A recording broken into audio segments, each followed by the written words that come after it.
好，持续要来关心到的是，美债突然间在此刻拉起了警报，因为欧洲的盟友这时候反手一刀卖美债抛售美债，引爆了全球的抛售潮吗？资本市场现在可以看到呢，欧洲用这种抛售美债来当做一种武器，砍向美国的最大弱点。对于美债，还有对于美国的信用是否破产，今天我们会一起的来做关注。好，来看到美债神话，现在说安全神话恐怕会信用破产了，因为呢，我们来看到一个最新消息，先是丹麦的退休基金呢，它已经直接宣告了，我们在月底前会清仓1亿美元的美债。那原因是他们的来自于丹麦退休基金的这个投资长，他是这样说的：他认为美国现在已经不是一个值得信赖的国家，已经不是一个好信用的一个主体，所以他们决定要来清仓1亿美元的美债。那贝森特就很不屑啦，他就说：你丹麦呢去清仓美债也没有什么关系，因为呢你的这个资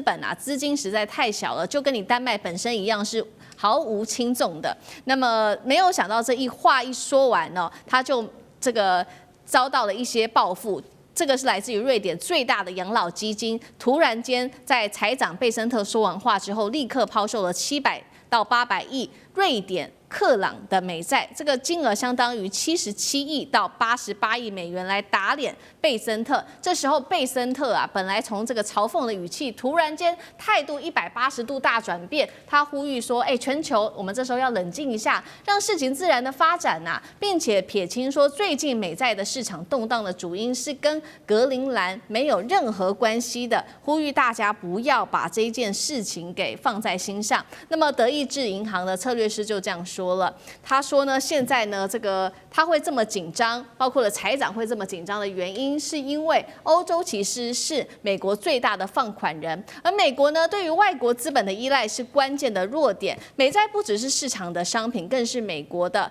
霸权一个很重要的基石。所以现在一旦全球对美债的信心破灭的话，连联准会恐怕都救不了美债了。节目一开始要特别请教委员，我们看到这个贝森特的态度突然间一下子大转变代表他很清楚，欧洲如果真的动手抛售美债的话，后果是会非常的严重吗？委员怎么看？一点都不严重。欧洲是全世界持有美债最少的国家，欧洲央行才多少？700亿美元，能干嘛？中国大陆擤个鼻涕都不只是700亿美元了。所以欧洲真的拥有的美债规模很少。那你说，不是账面上看起来8兆吗？对不起。都是什么中国日本用信托方式所持有的，像英国的8800亿，自己英国没多少都是其他国家或其他金融机构其他保险公司请他们信托在他的名下而已，并不是真的他的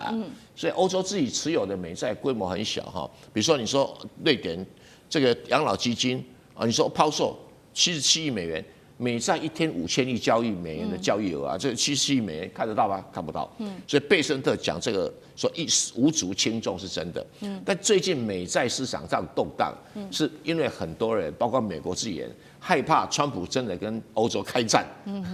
那开战当然会赢，可是这个动荡不安的不确定性，我宁可先卖了吧。那这个美国人自己卖美债才可怕因为全世界持有美债最多的是美国人自己，大概。美国政府公债有将近差不多60% 以上是美国人自己持有的那你说这个丹麦投资长说美国已经不再是一个好的信用主体，他卖1亿也就卖，这是没有影响没有影响那这个美国这个财长也不是啦，他不想把事情搞得太那个一点了。如果说真的要对抗是中国才日本才是对抗的家伙怎么对抗这个欧洲这种没有本钱的国家呢你别看那个马克龙要法国外汇存底没多少钱了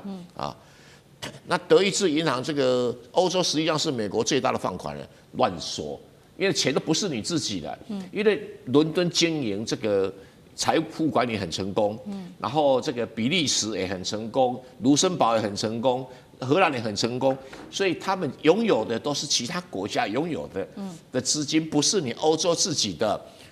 你拿别人的钱当做你自己的所以我是觉得，连这个策略分析师很丢脸那你说美债不再是市场商品，是霸权这是对的这是对的。如果今天中国一下子要把所有美债或者美元全抛掉，搞不好美国脸一横就说我冻结你就冻结了啊，就像冻结俄罗斯一样的道理哈。所以中国大陆在那边放太多钱，注意啊哈！现在还有3兆在那边呢。是，那这个什么美债信心破灭，现在大家已经对他没什么信心了哦。什么联准会救不了，联准会出手都几千亿，这没什么问题啊。是，那同样的问题也请教李将军。我觉得我们美债是一个比较稳定的一个投资了哈，就是就像是以前我们学过一点的基本的这个理财的观念来讲的话，在年轻的时候你可以股市多一点嘛，股市占7成，对不对？债市少一点3分哈，比较具有积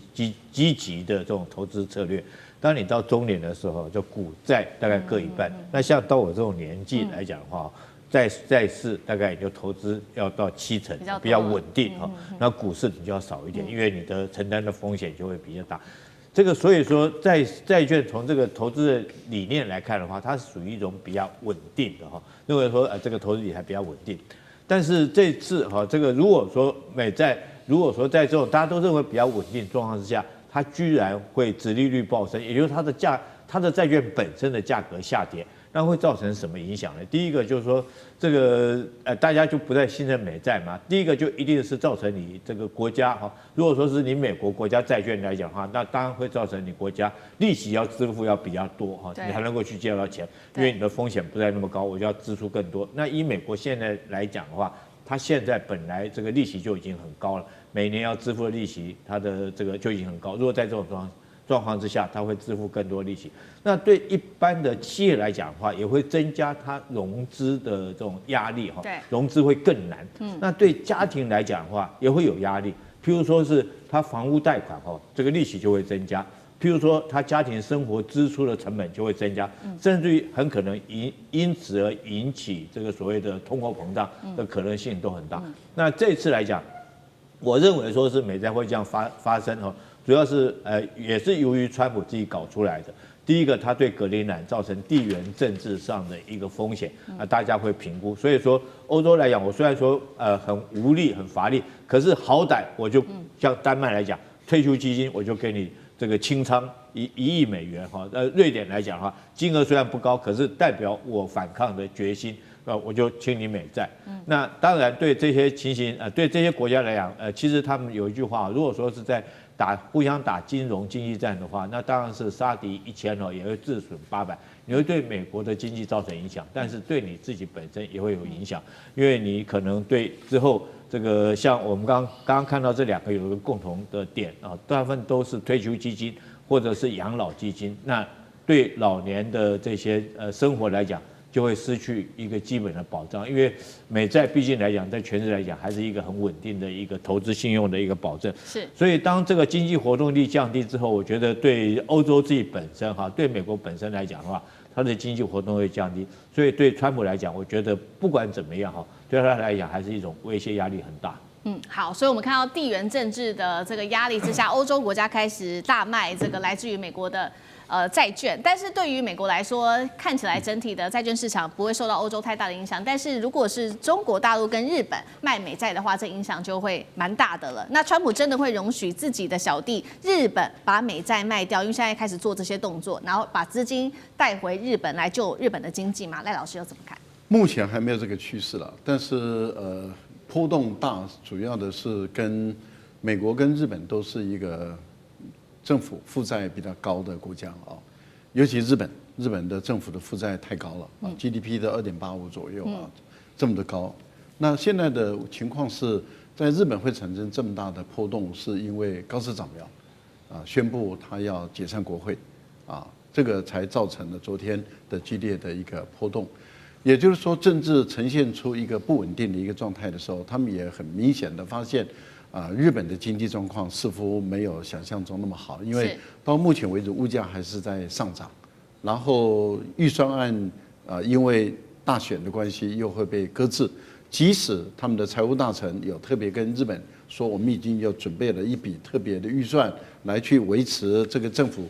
空转时间的时候所支用的。但是问题就在于，以目前日本的经济状况来说，日本人他们觉得不信任的情形，我们看到它主要的就是因为长天期的它的这个公债卖不动，殖利率一直飙升，殖利率一直飙升，那等于是它卖不出去的时候，很多人也就跟着开始把它的公债把它抛售出去了。所以不管是40年期的、30年期、20年期的，那都看到它的整个殖利率都在往上攀升的情形下的时候，大家也会看到美国的政府公债也出现同样的这个殖利率一直在攀升，也就是说美国政府的公债也卖不动的，因为中国大陆有节奏的、有计划的一直在减少它对于美国政府公债的持有。目前来讲，已经降到历史的最低点了。是从过去的排名第1、第2、第3、第4，现在可能排名到第5、第6、第7、第8，这样子一直不断的，大陆有节奏的一直在抛的情形下的时候，美国政府的公债它越来越卖不动，那它的殖利率一直在飙升，那很多人开始对美国政府的偿债能力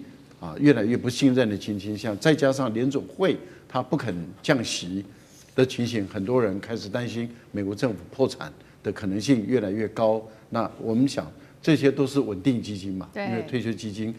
有储基金，这个都是稳定基金。那这些基金的负责人，他本身是要吃法律官司的，也就是说，你的一个获利低于5%的话，你再继续持有，你本身是要负法律责任的。我觉得在这个情形下，很多国家的政府的操作人员，他们本身当然就会抛售。一旦抛售，那呈现出来的这个殖利率在飙升。我觉得日本如果高市早苗没有把日本的经济稳住，没有把日本的财政状况稳住，如果没有把它的政治的局势稳住的话，日本如果一旦崩跌，你就不能排除它会回过头来救市。一旦如果日本也开始回过头来救自己的话，那这个对美国的冲击很大。那如果说日本他觉得他活不成，他怎么还有可能会让你美国说我今天为了你，我今天死了算？我想这个应该不会做到事，但是到现在的情况还没有发生。好，谢谢赖老师。那我们休息一下，马上回来。地缘政治、内中之争、战略价值、强权崛起、小国生存，现在与未来洞悉事件走向，掌握世界脉动，全球观点尽在环球大战线。